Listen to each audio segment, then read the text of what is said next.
चाचा और अखिलेश यादव जी एक साथ मिल करके जो भी मशवरा करेंगे, जो भी राय अपना बैठाएंगे वो पार्टी के हित में है और पार्टी को बहुत मजबूती मिलेगी। जो है राष्ट्रीय अध्यक्ष जी ने एक अच्छा कदम उठाए हैं।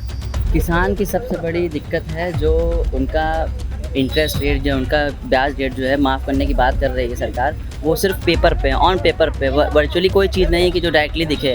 और बल्कि आज बड़े बड़े उद्योगपति और बड़े बड़े अरबपतियों का देखिए कर्जा माफ़ कर दिया जा रहा है। पूरा आप 80 सीट में 70 सीट समाजवादी पार्टी की होगी। शिवपाल यादव जी, अखिलेश जी के नेतृत्व में समाजवादी पार्टी की 70 सीटें जीतेंगे हम। आजम खान साहब सर्व समाज के नेता हैं, हम लोगों के नेता हैं। वो साइकिल के एक पहिया हैं और आजम खान साहब को केवल भारतीय जनता पार्टी के लोगों के द्वारा प्रताड़ित किया जा रहा है जानबूझ करके। ये पीडीए तो बहुत पहले जनता दल की सरकार बनाई थी। कोई जो है लालू यादव, मुलायम सिंह यादव और बीपी सिंह के नेतृत्व में था। सेम वही पीडीए अब की बार काम करेगा। ऐसे नेता जो भारतीय जनता पार्टी को हराना चाहते हैं, जो इस देश के गरीबों के लिए, इस देश के नौजवानों के लिए, इस देश के महिलाओं, शोषित वंचित के लिए लड़ाई लड़ना चाहते हैं, वो सब समाजवादी पार्टी का साथ दे रहे हैं और पीडीओ के साथ मजबूती से एकजुट हो रहे हैं। 4 PM न्यूज़ नेटवर्क में आप सभी का स्वागत है। मैं हूं क्षितिज कांत। आप देख रहे हैं लगातार अखिलेश यादव फील्ड पे जाकर के पब्लिक के बीच में मैदान में उतरते हैं और दूसरी तरफ आपने देखा पहले किस तरीके से सत्ताधारी पार्टी के कुछ लोग कहते थे कि एसी से बाहर भी नहीं आ रहे। लगातार बैठकों का दौर है और आज की बात बता दें तो शिवपाल के साथ बैठ करके लगभग 1 घंटे मुलाकात हुई है। नई प्रदेश कार्यकारिणी के गठन की भी बात हो रही है। उसमें कहा जा रहा है कि शिवपाल के करीबियों को जगह भी मिलेगी।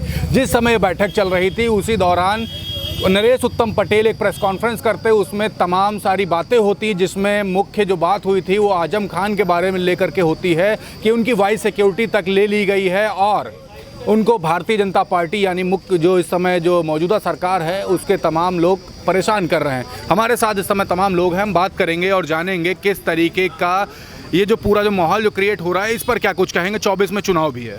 नाम क्या है सर आपका? राजमन यादव। कहाँ से आए हुए हैं? संत कबीर नगर। संत कबीर नगर से हैं। आज बैठक हुई है, नरेश उत्तम पटेल ने एक प्रेस कॉन्फ्रेंस की और अखिलेश यादव जाकर के शिवपाल यादव के घर पे जाकर के मुलाकात करते हैं। मुलाकात को कैसे देख रहे हैं? बहुत अच्छी और शुभ संकेत है पार्टी के लिए।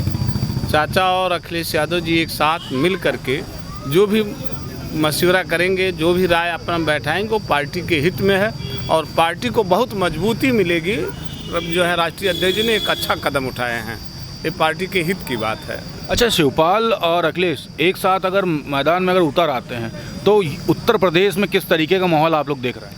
पूरा आप 80 सीट में 70 सीट समाजवादी पार्टी की होगी।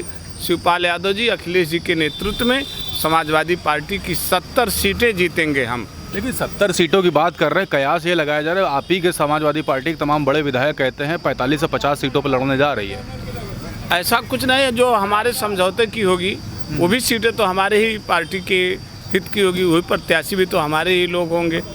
पूरी पार्टी बहुत मजबूती से लड़ेगी और बहुत अच्छा शुभ संकेत है कि दोनों लोग बैठ करके अपनी बात कर रहे हैं। बिल्कुल। लेकिन बात करें आजम खान एक बड़ा चेहरा है समाजवादी पार्टी पे, लेकिन बात करते हैं नरेश उत्तम पटेल ने प्रेस कॉन्फ्रेंस भी की। आजम खान को परेशान किया जा रहा है मौजूदा सरकार द्वारा, तो 24 के चुनाव में भी अहम रोल अदा कर सकते हैं, अदा करते हैं। हर चुनाव में अदा किया और 24 में भी एक अहम रोल अदा कर सकते हैं। लेकिन जिस तरीके से परेशान किया जा रहा है कहीं ना कहीं दिक्कत तो क्रिएट हो रही है। ऐसा कुछ नहीं है।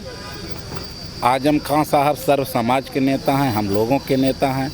वो साइकिल के एक पहिया हैं और आजम खान साहब को केवल भारतीय जनता पार्टी के लोगों के द्वारा प्रताड़ित किया जा रहा है जानबूझ करके।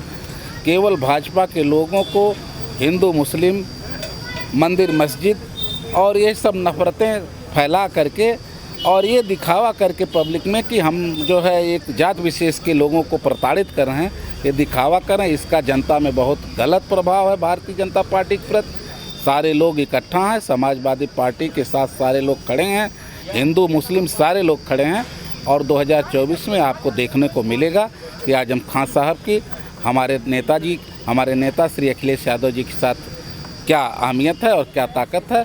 वो हम लोग निश्चित तौर पर 2024 को फतेह करेंगे और भाजपा की सरकार को उखाड़ फेंकेंगे।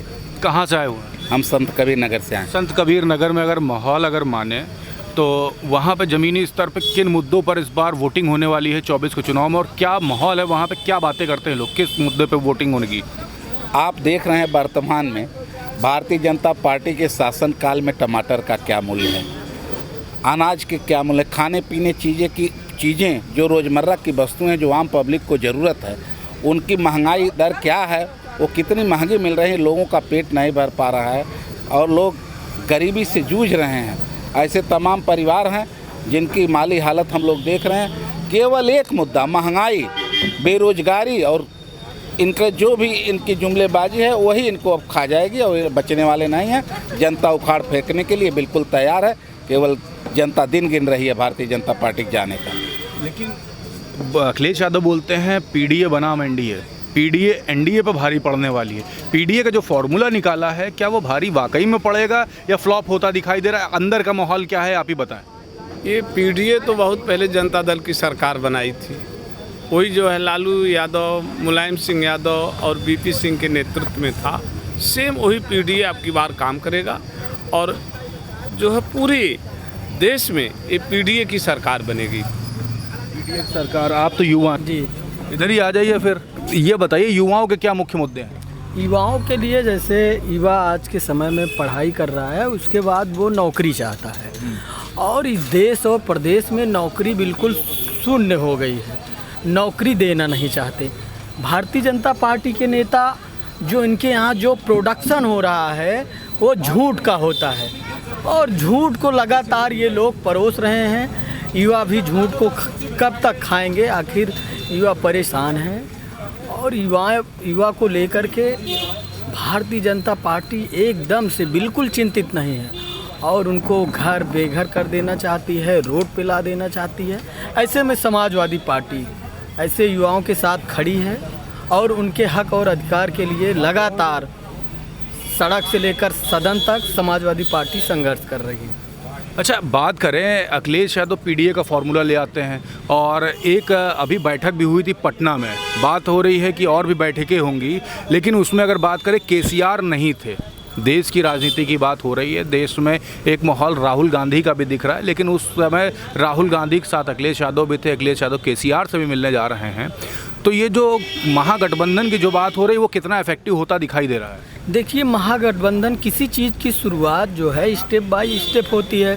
हम कोई भी काम की शुरुआत करते हैं, डायरेक्ट हम जो है रिजल्ट नहीं पा जाते हैं। तो उसी तरह जो पीडीए पर वर्क हो रहा है, जो लगातार पीडीए पर काम हो रहा है, ऐसे देश के ऐसे नेता जो भारतीय जनता पार्टी को हराना चाहते हैं, जो इस देश के गरीबों के लिए, इस देश के नौजवानों के लिए, इस देश के महिलाओं, शोषित, वंचित के लिए लड़ाई लड़ना चाहते हैं, वो सब समाजवादी पार्टी का साथ दे रहे हैं और पीडीए के साथ मजबूती से एकजुट हो रहे हैं। हो सकता है कोई बाद में आए, कोई जो है कोई थोड़ा समय ले ले, लेकिन सब एक साथ आने की कोशिश कर रहे हैं और संभवतः देखिएगा आने वाले दिनों में पीडीए का एक मजबूत महागठबंधन सामने निकल कर आएगा। पीडीए की बात हो रही है, युवा हैं आप, कहाँ से हैं? प्रयागराज, इलाहाबाद से। इलाहाबाद से। इलाहाबाद तो गढ़ माना जाता है और एक तरीके से ये भी कहा जाता है सबसे ज़्यादा जो प्रतिष्ठित जो ज़िला है वो इलाहाबाद, मतलब जो सबसे ज़्यादा पढ़ाने का जो काम करता है वो इलाहाबाद। वहाँ पे युवाओं के बीच में रहते हैं, युवाओं के बीच में क्या माहौल है? बात युवाओं की करेंगे तो अभी 3 दिन पहले आप सुने होंगे विश्वविद्यालय में एक छात्र को जो है कैंटीन में उसको चक्कर आ गया, गिर गया था और चक्कर आने के बाद ये हुआ कि एक यूनिवर्सिटी की एक एम्बुलेंस है, वहाँ पे फ़ोन किया गया कि उसको भेज दीजिए, तो प्रॉक्टर ने डायरेक्टली मना कर दिया। उसके बाद ई रिक्शा, क्योंकि भाई अकेले कहाँ से उसको लेके जाएंगे, ई रिक्शा को अंदर लाने की बात हुई, उन्होंने भी मर दिया। करते करते 5 घंटे बाद लड़के की डेथ हो गई। और प्रॉक्टर का सिर्फ केंद्र सरकार के जो है इशारों पे काम करके छात्रों के साथ हनन कर रही, छात्रों को जो है मार रही है, तो कहीं ना कहीं जो है छात्र तो बर्बाद हो ही रहे हैं। प्लस सबसे बड़ी चीज़, सरकार बीजेपी गवर्नमेंट आई थी कि हम जो है दंगा कम करेंगे, हम जो है क्राइम कम करेंगे। अगर हम एनसीआरपी की रिपोर्ट देख लें तो 2017 से लेके 2022-23 में जितना क्राइम बढ़ा है उतना 2012 से 17 में नहीं था। तो ये तो ग्राफ तो बढ़ रहा है ना क्राइम का। तो किस स्तर पे आपने कहा कि हम जो है क्राइम रोक रहे हैं या तो हमारा क्राइम कम हो रहा है। और रही रोज़गार की बात पे, रोज़गार तो सब पन्ने पे है। छात्र आज भी जो है आए दिन जो है आत्महत्या कर रहा है क्योंकि रोज़गार नहीं मिल रहा है। अच्छा, एक बात कर लें, मैं किसानों के बीच में भी जाता हूँ, किसानों को भी काफ़ी बड़ा नुकसान हो रहा है। सरकार एमएसपी की बात की, एमएसपी का रेट नहीं मिल पा रहा है। आप लोग किसानों के बीच में भी जा रहे होंगे, तो किसानों के बीच में क्या माहौल दिख रहा है, किस तरीके की दिक्कत किसान फेस करता दिखाई दे रहा है? किसान की सबसे बड़ी दिक्कत है जो उनका इंटरेस्ट रेट, जो उनका ब्याज रेट जो है माफ़ करने की बात कर रही है सरकार, वो सिर्फ पेपर पे, ऑन पेपर पे, वर्चुअली कोई चीज़ नहीं है कि जो डायरेक्टली दिखे। और बल्कि आज बड़े बड़े उद्योगपति और बड़े बड़े अरबपतियों का देखिए कर्जा माफ़ कर दिया जा रहा है, बड़े बड़े दिवालिया घोषित होकर भाग जा रहे हैं। तो हमारे देश का जो किसान है, जो बेचारा मर रहा है, जो मतलब हर इतने पूरे हिंदुस्तान की करोड़ों जनता को खाना खिला रहा है, अन्न दे रहा है, वो उसका ना किस कर्ज माफ़ करके आप बड़े बड़े उद्योगपतियों का कर्ज माफ़ कर रहे हैं आप। तो ये बहुत बड़ी चीज़ है। हम लोग जाते हैं और सच में किसान परेशान है। आज नहीं कल समय बदलता है, तो इस बार 2024 में समय बदलेगा और बीजेपी गवर्नमेंट जो है हटेगी, क्योंकि छात्र भी परेशान है, नौजवान भी परेशान है, किसान भी परेशान है और महिला भी सुरक्षित नहीं है। ये सारी चीज़ें लोग सोचते हैं कि नहीं, सब चीज़ सब सिर्फ प्रोटोकॉल बनाया जा रहा है, रियलिटी पे कुछ नहीं है, सब जीरो है। अच्छा, एक बात कर लें, आज नरेश उत्तम पटेल बैठक करते हैं, बैठक में बोलते हैं कि आजम खान को इस सरकार में बहुत ज़्यादा परेशान किया जाए। बड़े नेता हैं आजम खान रीढ़ की हड्डी माने जाते हैं, शिवपाल रीढ़ की हड्डी माने जाते हैं। उसी दौरान शिवपाल से अखिलेश यादव मिलने जाते हैं, नई प्रदेश कार्यालय की भी गठन की बात हो रही है। तो क्या लगता है ये जो पूरा जो फॉर्मूला जो क्रिएट करा जा रहा है वो किस तरीके से इफेक्टिव दिखाई दे रहा है 2024 के चुनाव में? देखिए, चाचा तो महामुहिम है ही, वो आज नहीं नेताजी के समय से राजनीति कर रहे हैं। आज नेताजी को बनाने वाले कहीं ना कहीं उनका बहुत बड़ा योगदान रहा है। तो एक कहते नहीं कि हम लोग युवा हैं तो हम लोग के अंदर जोश ज़रूरी है, लेकिन एक्सपीरियंस भी ज़रूरी है। वो जो चाचा जी के पास है और आजम खान साहब के पास है और समाजवादी पार्टी के माइनॉरिटी के सबसे बड़े नेता हैं आजम खान, तो शिवपाल चाचा और आजम खान और राष्ट्रीय अध्यक्ष अखिलेश यादव सब मिल के अगर मेहनत करेंगे तो इस बार उम्मीद है 2024 में ज़्यादा से ज़्यादा सीट हम लोग को मिलेगी लोकसभा। तो देखिए, लोगों से बात हो रही थी आज के बारे में। आपको बता दूं, शिवपाल के साथ में अखिलेश यादव जाकर के शिवपाल के साथ बैठक करते हैं। लगभग 1 घंटे बैठक चलती है और 2024 में आप देख रहे हैं जिस तरीके से चुनाव है, तो लगातार फील्ड पर माहौल बनाने की कोशिश कर रहे हैं। पीडीए के फॉर्मूले पे बात होती है, लोगों से भी यहाँ पर बात हुई। कैसी लगी आपको, कमेंट बॉक्स में लिखते रहें और जुड़े रहे 4 PM न्यूज़ नेटवर्क के साथ ग्राउंड रिपोर्ट के लिए। मैं हूँ क्षितिज कांत, कैमरा पर्सन शुभम के साथ 4 PM न्यूज़ नेटवर्क के लिए। धन्यवाद।